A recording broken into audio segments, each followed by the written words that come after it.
నమస్తే, welcome to Abhinav Bharat. రాబోయేది కూటమి ప్రభుత్వమేనా? పోలింగ్ తర్వాత ఏపీలో జరిగిన అల్లర్ల విషయంలో ఇరు పార్టీలు ఆరోపణలు చేసుకుంటున్న క్రమంలో ముందు ఒక వీడియో చూద్దాం.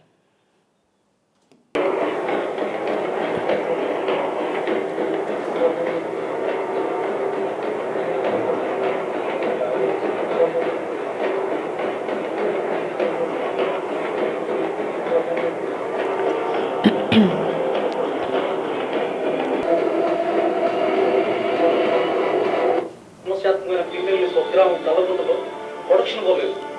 ఏజెంట్లు మొత్తాన్ని యూరినల్కి వెళ్ళిన వాళ్ళని మారణాయుధాలతో ఈ పరిసరం బాంబులతోటి పాశవికంగా ఈ రక్తం చేతులతో బూత్లోకి వచ్చారు. నాకు డౌట్ వచ్చి పోలీస్ ప్రొడక్షన్ అడిగాను. పోలీస్ ప్రొడక్షన్ అడిగినప్పుడు సరిగ్గా ప్రొడక్షన్ కూడా లేదు. ఎమ్మెల్యే పిన్నెల రామకృష్ణారెడ్డి, ఎమ్మెల్యే తమ్ముడు పిన్నెల వెంకటరామరెడ్డి మమ్మల్ని వెంటాడి జస్ట్ రెప్పపాట్లు మేము తప్పించుకున్నాం. ఈ వాటికి మా శవాలు మీరు చూస్తూ ఉండేవాళ్ళే. చూశారుగా వీడియో.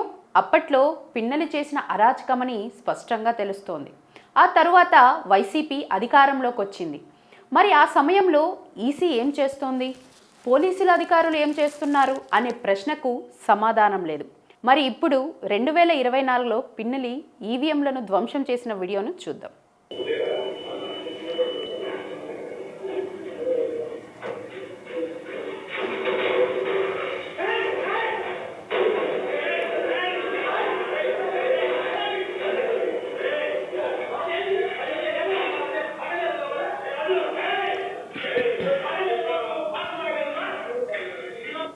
ఈ విషయం వెలుగులోకి వచ్చినప్పటి నుంచి వైసీపీ టీడీపీ వర్గాలు మళ్ళీ పాతపాటే అందుకున్నాయి.